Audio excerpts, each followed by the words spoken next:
Olá, meus amigos, minhas amigas, bem-vindos ao canal Mentalidade Transformada.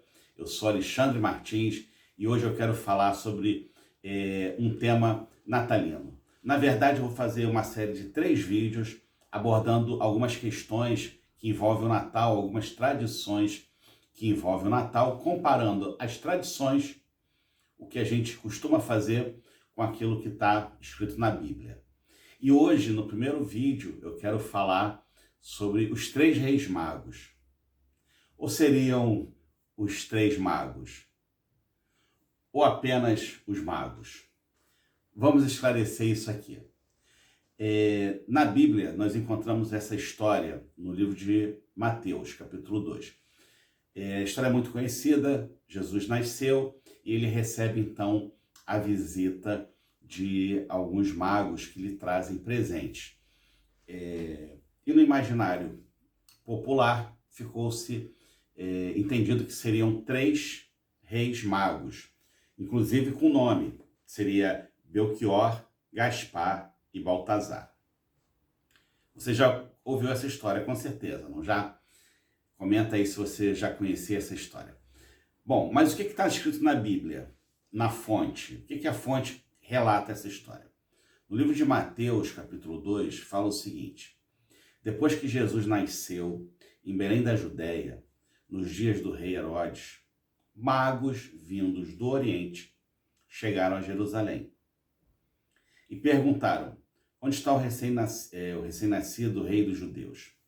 Vimos a estrela no Oriente e viemos adorá-lo. Quando o rei Herodes ouviu isso, ficou muito perturbado, e com ele toda a Jerusalém.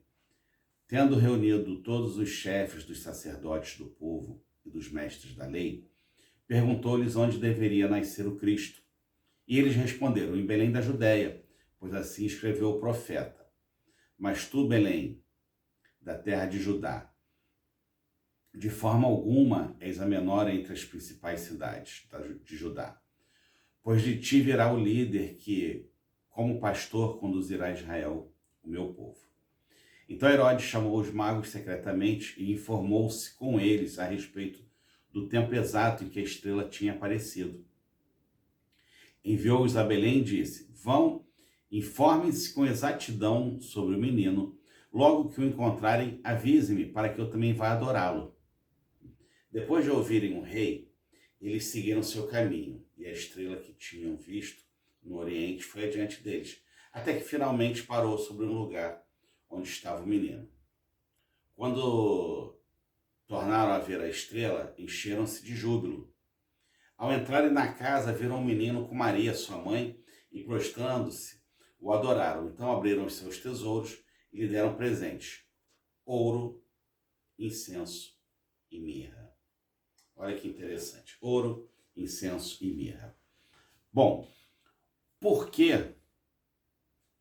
Por quê que no imaginário, e até criou-se esses nomes, pensam em 3 reis e 3 reis magos e não um outro número qualquer? Ou por que reis? Por que não um outro título qualquer? Quando na Bíblia não fala em momento nenhum que se tratam de 3 pessoas ou que se tratam de reis. Porque eles encontraram o rei Herodes, e aí a Bíblia fala que Herodes era rei, mas não fala que os magos eram reis. Então vamos lá. São dados 3 presentes: ouro, incenso e mirra. São 3 presentes caros, 3 produtos muito caros na época. Então, como eram 3 presentes caros, 3 presentes, então cada um levou um presente.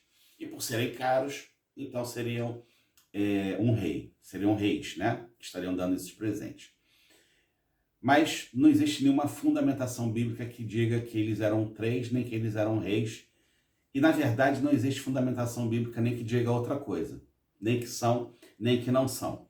Mas existe uma construção lógica, que aí eu quero estar dividindo com vocês, que me leva a acreditar que não se tratavam de reis e o fato de serem 3 ou não também fica muito em aberto. Bom, o interessante, começando aqui pelos presentes, ouro, incenso e a mirra.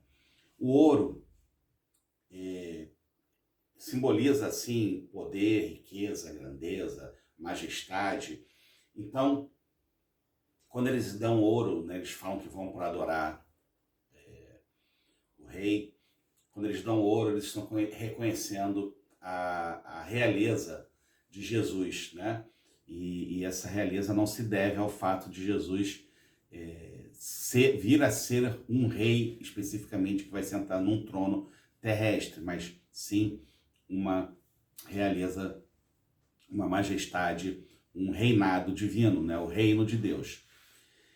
O incenso traz outra característica interessante, porque quando a palavra de Deus fala sobre o incenso, Deus fala para Moisés, quando Moisés faz o tabernáculo, que é a oração que deveria se encher de incenso, o local chamado Santo dos Santos. Então, quando o sacerdote entrasse, só o sacerdote podia entrar no Santo dos Santos, estaria todo coberto com a fumaça, né, do incenso. E a palavra fala que a oração do justo sobe aos céus como um incenso suave, né, nas narinas, porque quando você acende o incenso ele tem um cheiro agradável, aquele cheiro exala, aquele cheiro sobe, né, aquela fumaça do incenso sobe, por ser o ar quente, ele sobe e deixa o ambiente agradável. Então, faz-se um paralelo do incenso com a oração. Quando você ora, a tua oração sobe aos céus e agrada a Deus, né?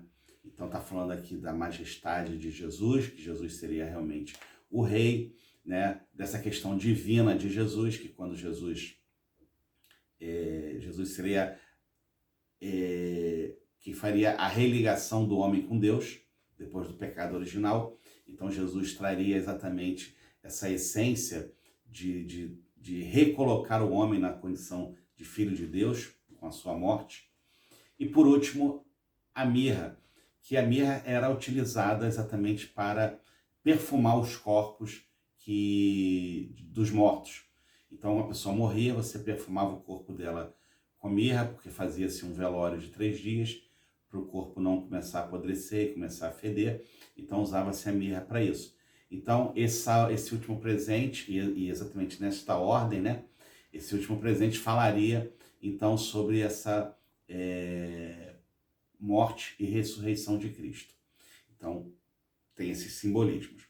Por outro lado, quando os magos levam esses presentes para Jesus, eles advertem José e Maria, falam, olha, não voltem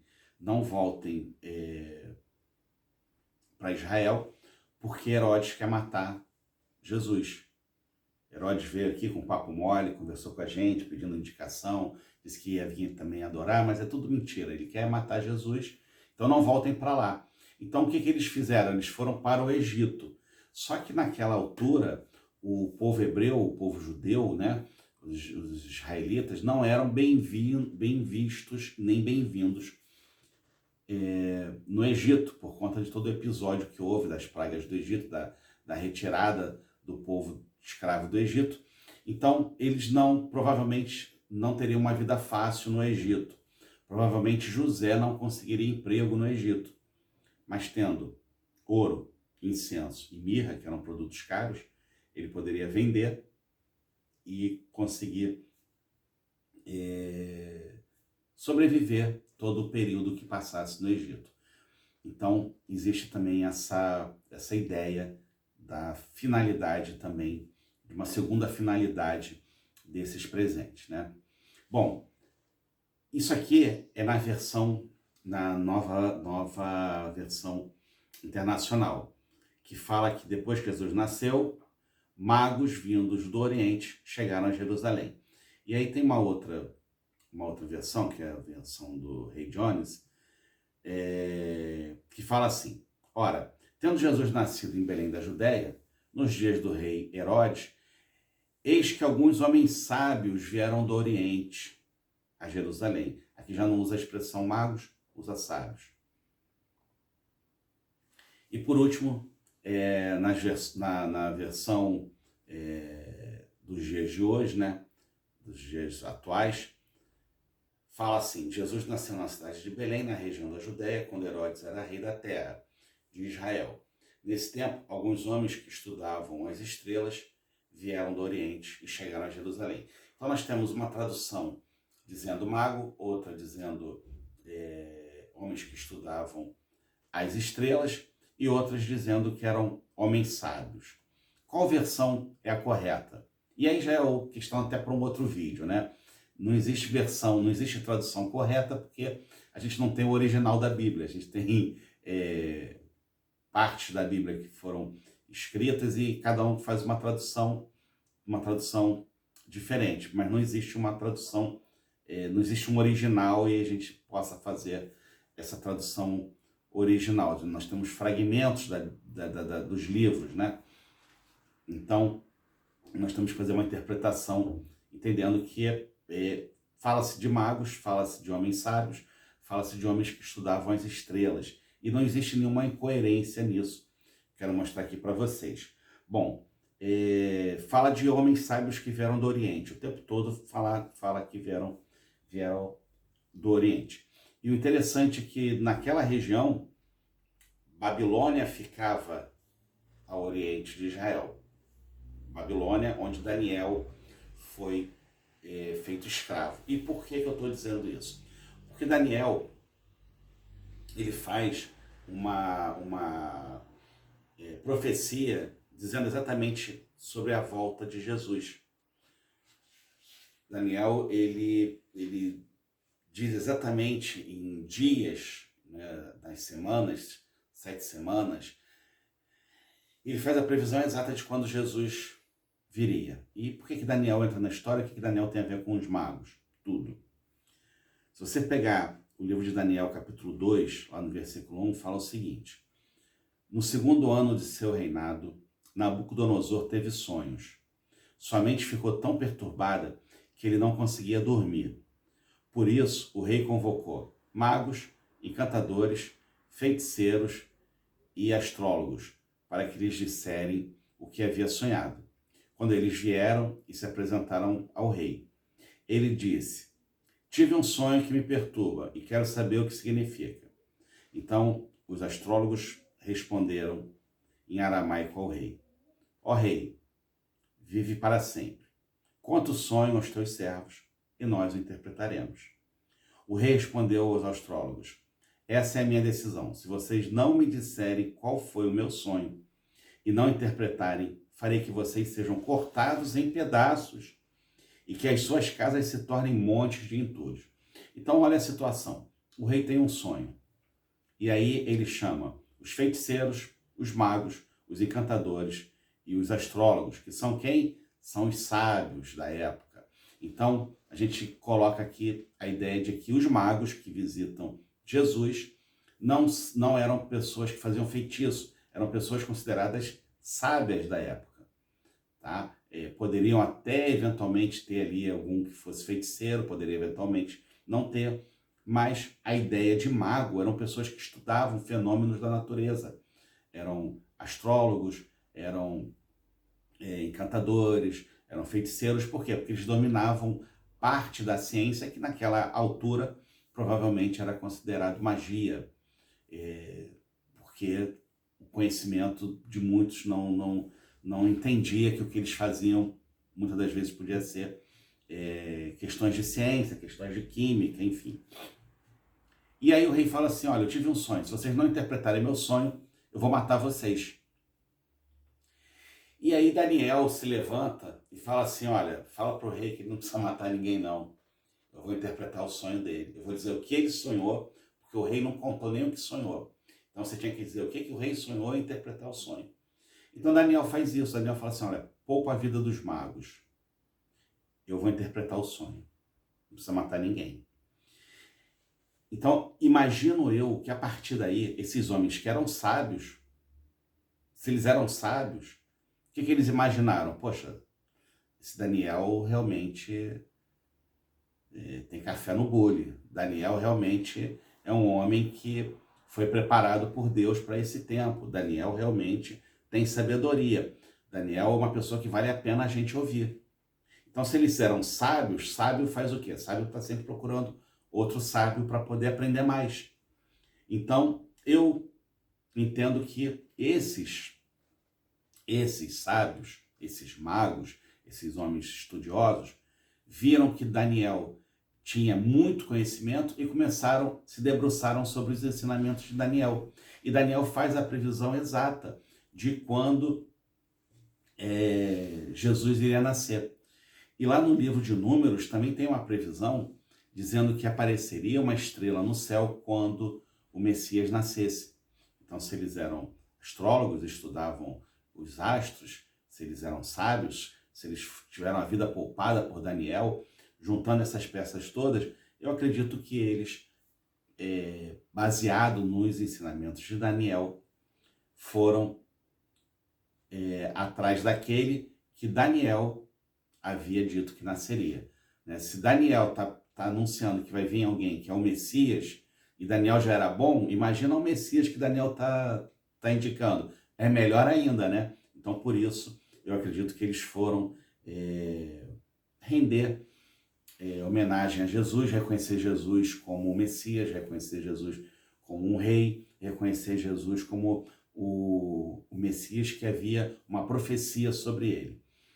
E é interessante também, um outro detalhe, falando sobre a estrela, que em Gênesis, no livro de Gênesis, quando Deus cria, está narrando ali a criação do universo, no capítulo 1, versículo 14, está escrito assim: disse Deus, haja luminares no firmamento do céu, para a separação do dia e noite, sirvam eles para sinais, para marcar estações, dias e anos.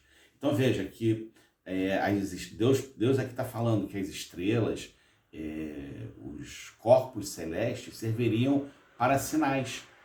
Então quando Jesus nasce, existe um sinal no céu. E não tem nada de bruxaria, nada de engano nisso, porque Deus havia falado, olha, os astros, as estrelas vão servir para sinais. Então havia um sinal no céu, segundo uma profecia de Números, e a data certa também estava prevista por conta da profecia de Daniel. E o interessante, mais interessante de tudo nessa história, me chama muita atenção também, essa história tem vários detalhes aqui, mas tem um detalhe também muito interessante, que é o seguinte: o rei planejava matar Jesus. E o rei estava dentro do palácio junto com quem? Junto com os sacerdotes e com os principais das sinagogas. Ou seja, o povo religioso estava dentro do palácio com o rei que planejava matar Jesus. E os magos, aqueles que são mal vistos, né, muitas das vezes, estavam aonde? Estavam no deserto, cultuando Jesus. Interessante esse detalhe, né? Bom, espero que você tenha gostado. Comenta aí, por favor, o que você achou desse vídeo, o que você achou desses comentários que eu fiz. Se inscreva no canal para você receber os outros 2 vídeos aí, marca aí o sininho, que nós vamos falar sobre mais 2 temas ainda do Natal. Um forte abraço, fica com Deus e bom Natal!